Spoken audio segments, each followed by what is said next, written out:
E aí pessoal, sejam todos muito bem-vindos, eu sou o Professor Pinguim e estamos de volta mais uma semana seguindo a missão do nosso canal de mostrar as coisas interessantes, curiosas, divertidas, úteis, legais, que fogem daquele padrão clichê de matemática você tem que aprender porque cai na sua prova. Não, matemática tem coisas legais, matemática tem coisas que valem a pena ser vistas. Na semana passada a gente falou sobre o grande teorema de Fermat, o teorema que ficou mais de 300 anos sem uma demonstração, que envolveu várias pessoas, tentativas de suicídio. Se vocês quiserem ver o vídeo da semana passada, tá aqui em cima, ó, passando o cardzinho já pra vocês, se vocês preferirem também, tem o link lá na descrição. E nós falamos sobre o teorema de Fermat, mas a gente falou sobre o teorema, sobre a história, sobre as coisas envolvidas, mas a gente não falou muito sobre Fermat, a pessoa. E é sobre isso que a gente começa a falar. Vamos falar um pouco sobre Fermat, a pessoa, e a obra dele, além daquele grande teorema polêmico. Eu espero que vocês gostem. Bora lá, vamos começar? No vídeo passado nós falamos sobre o grande teorema de Fermat, o que é, e todos os 350 anos de história que tiveram entre descobrirem lá que o Fermat deixou uma nota na capa do livro dele dizendo: olha, achei esse teorema, ele tem uma demonstração legal, mas ela não cabe na margem. E a demonstração dele, 350 anos depois, com áreas da matemática que ainda não existiam, que ainda não haviam sido juntadas, e o planeta todo trabalhando junto para chegar na conclusão desse teorema. Mas além de ter feito esse teorema, Fermat era uma pessoa, e era uma pessoa interessante. Aqui a gente tem uma representação do Fermat já mais velho, e eu queria começar esse vídeo falando um pouco sobre Fermat, a pessoa. Fermat, cujo nome completo era Pierre de Fermat, ele nasceu em 1607, na França, e o nome de nascimento dele era Pierre Fermat, sem esse D no meio. Ele tinha um pai muito rico, muito influente, ele era vendedor de couros, de peles, e o pai dele, além de rico e influente, ele também foi, por 3 mandatos diferentes, conselheiro do condado onde eles viviam. Então o Fermat ele teve uma chance muito boa, ele foi privilegiado em termos de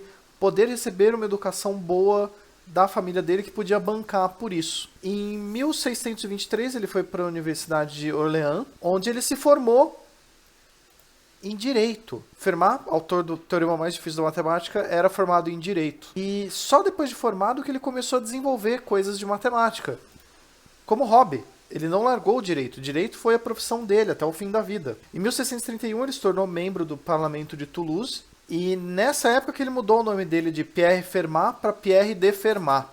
Existia uma certa moda naquela época de pessoal sempre tentar deixar o nome deles num formato mais de latim. E esse de Fermat era uma tentativa dele. Assim como o René Descartes também mudou o nome dele em algum momento da vida dele para Renatus Cartesius. Em 1652 ele foi promovido a juiz supremo, ainda na corte de Toulouse, onde ele ficou nesse cargo até o fim da vida dele, que foi em 1665. E na lápide dele consta o grande teorema de Fermat. Outras obras interessantes do Fermat, junto com René Descartes, que depois acabou virando Renatus Cartesius, ele foi um dos precursores da geometria analítica. Ele e o Descartes trocavam correspondência no qual eles iam desenvolvendo conceitos da geometria analítica. Ele também foi corresponsável por dar as ideias iniciais de cálculo pro Newton. Em termos de tempo, ele é anterior a Newton. Newton não conheceu o Fermat pessoalmente, mas o Fermat ele tinha algumas ideias que davam um conceito de cálculo, os métodos de aproximação que iam gerar no futuro a ideia de derivada e iam gerar a ideia de integral. Ele tinha alguns métodos aproximados para determinar centro de massa e reta tangente, que são problemas que só foram resolvidos depois em cálculo diferencial, mas ele já tinha umas ideias aproximadas muito boas que acabaram dando para Newton e para Leibniz a ideia dos conceitos de cálculo. Além disso, ele também trocava correspondência com Pascal, e ele ajudou a ter as primeiras ideias de probabilidade, resolvendo problemas que envolviam principalmente apostas, que era uma coisa que Fermat achava divertido. E ele realmente tratava a matemática como hobby, ele era um matemático amador. Algumas pessoas consideram Fermat como sendo o melhor matemático amador de todos os tempos. E apesar de ter ficado bastante famoso por causa do último teorema de Fermat, do grande teorema, Fermat foi muito influente. É uma coisa que é legal a gente saber um pouco que, apesar de ele ser, como profissão, alguém de direito, um juiz, ele simplesmente, como matemático amador, desenvolvendo matemática, trocando correspondência com pessoas que se interessavam pelo que o Fermat tinha a dizer, a contribuir, ele acabou se tornando um dos matemáticos mais influentes, além do grande teorema. Ei, olha só, é o Luke. E aí, Luke? Bem-vindo à sua participação desse vídeo. Ah, olha só, você tem uma pergunta. Qual é a sua pergunta? Se existe um grande teorema de Fermat, existe também um pequeno teorema? Sim, existe, e ele não é tão polêmico quanto o grande teorema. vamos falar sobre o não polêmico pequeno teorema de Fermat. O não polêmico pequeno teorema de Fermat não tem uma história tão interessante quanto o grande teorema, porque se tivesse, esse seria o grande, não o outro. E a história dele é bem simples. Basicamente, em 1640, ele escreveu uma carta para o amigo dele, Renis de Bis, comunicando que ele tinha chegado um novo resultado. O resultado novo que Fermat tinha chegado é que, se você tem um número P primo, e há algum número inteiro que não é múltiplo desse número primo, P, então A elevado a P menos 1, tudo isso menos 1, é um número divisível por P. Numa linguagem mais moderna, a gente pode escrever isso de dois formatos. Um deles é dizer que A elevado a P menos 1, tudo isso sobre P é um número inteiro, ele pertence a Z. E uma outra notação alternativa é usando uma notação que se usa muito em ciência da computação, com operação chamada mod. Mod é o resto da divisão quando você faz as contas. Então, A elevado a P menos 1, se você dividir por P, o resto vai ser 1. Esse teorema também não foi demonstrado por Fermat. Fermat tinha muitos resultados que ele tinha uma intuição muito forte, a intuição do Fermat era fantástica, ele tinha uma intuição muito forte de que ele ia dar certo, mas ele não fazia demonstração formal, com passo a passo, com todos os casos possíveis. Mas diferente do grande teorema, esse teorema teve diversas demonstrações que surgiram sem um monte de séculos, um monte de tentativas frustradas. Várias demonstrações foram propostas para esse teorema. E esse teorema tem uma aplicação que eu acho particularmente muito legal, muito interessante. Basicamente, o teorema diz que se você tem um número P, que é primo, e A, qualquer número que não é múltiplo, A elevado a P menos 1 vai deixar resto 1 quando você dividir isso por P. Então, se você pegar algum número A elevado a N menos 1, ainda seguindo a propriedade de que A não é múltiplo de N, e se você divide isso e ele deixa qualquer resto que não seja 1, esse número com certeza não é primo. Como, por exemplo, vamos pegar um número aqui que não é primo, que a gente já sabe que não é primo, como, por exemplo, 6.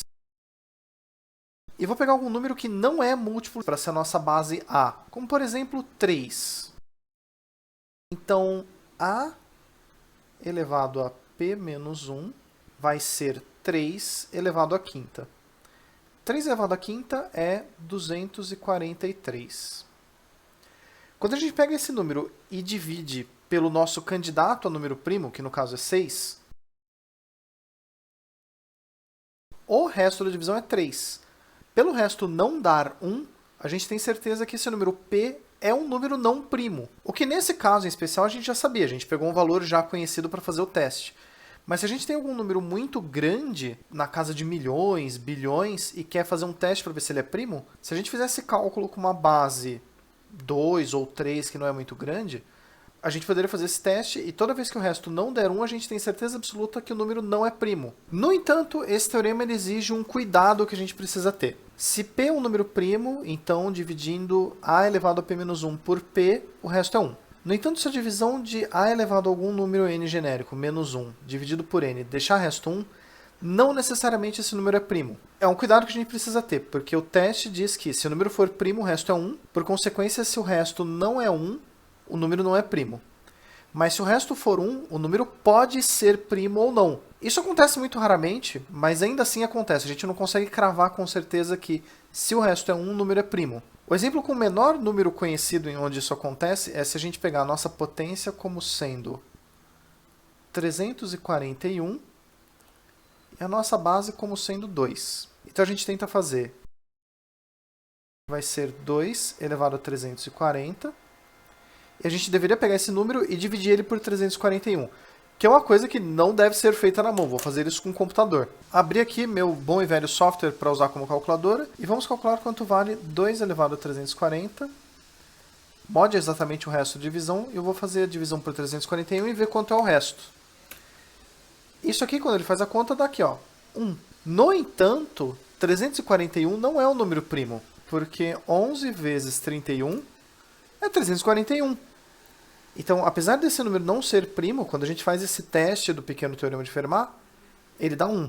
Lembrando que o teorema fala que toda vez que o número é primo, nós fazemos essa conta com a potência, o resultado da divisão deixa resto 1. No entanto, pode ser que tenha outras coisas não primas que também deixam resto 1, como é esse caso. Mas ainda assim, toda vez que o resto não é 1, com certeza o número não é primo. E esse teorema pode ser usado para testar se um número é primo ou não. Em termos computacionais, falando em termos de máquina e de processamento, mesmo que você use números grandes, na casa de trilhões, quadrilhões. Se você escolher uma base pequena, a elevado a n-1, você dividir por n e pegar o resto, é um cálculo que pode ser feito muito rapidamente usando o jeito esperto. Isso vai ser tema de um vídeo nosso no futuro, como os computadores fazem esse cálculo de resto de divisão. Por enquanto, só acredita em mim.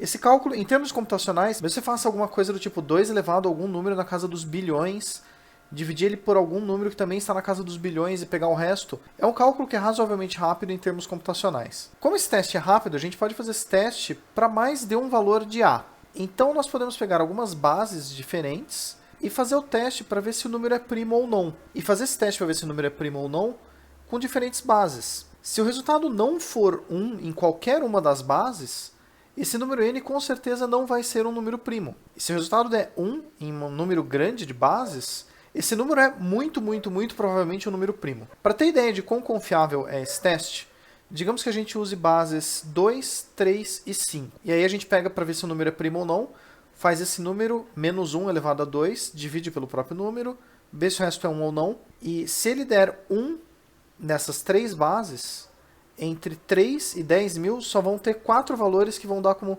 falso positivo. Ele passa no teste, ele pode ser primo, mas ele não é primo. Isso aqui na matemática a gente chama de pseudos primos. Eles passam no teste do teorema de Fermat, mesmo não sendo primo. Em termos estatísticos, a chance dele dar um retorno de, olha, esse número é provavelmente primo, mas não é primo, menos 0,4% de erro. Se a gente aumentar para colocar as bases 2, 3, 5 e 7, não vai ter nenhum falso positivo antes de 10 mil. Mesmo que a gente vá até 1 milhão, ele vai dar só 19 falsos positivos, que o teste vai lá, puxa, eu acho que é primo, mas eu não tenho certeza. Ele vai dar só 19 casos que o número não é primo, apesar de ter passado nos testes, o que em termos de porcentagem dá uma chance de 0,0242. Mas a gente poderia usar mais bases ainda e fazer testes cada vez melhores. E como esses testes são rápidos, apesar de ser um teste que ainda admite que tem um erro, e cada vez que você usa uma base a mais, você aumenta a certeza de que o número é primo ou não, esse teste, mesmo tendo uma chance pequena de erro, ele é muito mais eficiente do que os métodos precisos para determinar se o número é primo ou não. Porque os métodos precisos eles são muito demorados, quando você vai começar a usar números muito grandes. Então, é um método que é confiável, ele vai achar números que são primos na grande maioria dos casos, porque se com essas 4 bases ele dá uma chance de 0,024 de falsos positivos, quando o número passa no teste, ele tem 99,976% de chance de ser de fato um número primo. Então, fazendo 4 testes que são razoavelmente rápidos, você tem 99,97% de chance de estar certo. É um teorema bom e é um teorema muito importante. O pequeno teorema de Fermat ele faz uma contrapositiva em termos filosóficos muito legal com o grande teorema. O grande teorema ele é muito fácil de explicar o enunciado dele, ele é muito fácil de entender o que ele quer dizer. No entanto, ele é muito difícil de demonstrar. Ele é o teorema que está no Guinness Book como o pior teorema de todos os tempos, que tem a demonstração mais difícil. Já o pequeno teorema, ele é muito mais difícil de entender. No entanto, a demonstração dele é razoavelmente simples. Existem várias demonstrações. Talvez eu faça algum vídeo com a demonstração dele no futuro. Ele caberia num vídeo desse canal. O grande teorema, ele é bonito, ele é interessante, mas ele não tem uma aplicação prática direta. A passo que o pequeno teorema, ele tem uma importância enorme em criptografia. Que inclusive é o que eu gostaria de falar no próximo vídeo com vocês, sobre um pouco do pequeno teorema de Fermat sendo usado em criptografia. O grande teorema é famoso na mídia e o pequeno teorema, mesmo dentro da matemática, eu só ouvi falar dele numa matéria optativa. Fermat realmente era um sujeito interessante, em alguns lugares ele é conhecido como o príncipe dos amadores, porque ele desenvolveu matemática sendo jurista, e é uma das razões pelas quais eu acho que Fermat é um sujeito tão interessante, a obra dele é tão legal e vale a pena fazer 2 vídeos sobre ele. Eu espero que vocês tenham gostado. Se vocês quiserem entrar em contato comigo, vocês podem ir lá embaixo deixar um comentário, ou aqui do lado está passando o meu e-mail e o meu Twitter, se vocês quiserem um contato mais pessoal. Lembro vocês que eu também sou professor particular, dou aulas de matemática para ensino médio, para ensino superior. E eu espero que vocês fiquem bem, que vocês tenham uma boa semana. Vejo vocês no futuro. Até lá!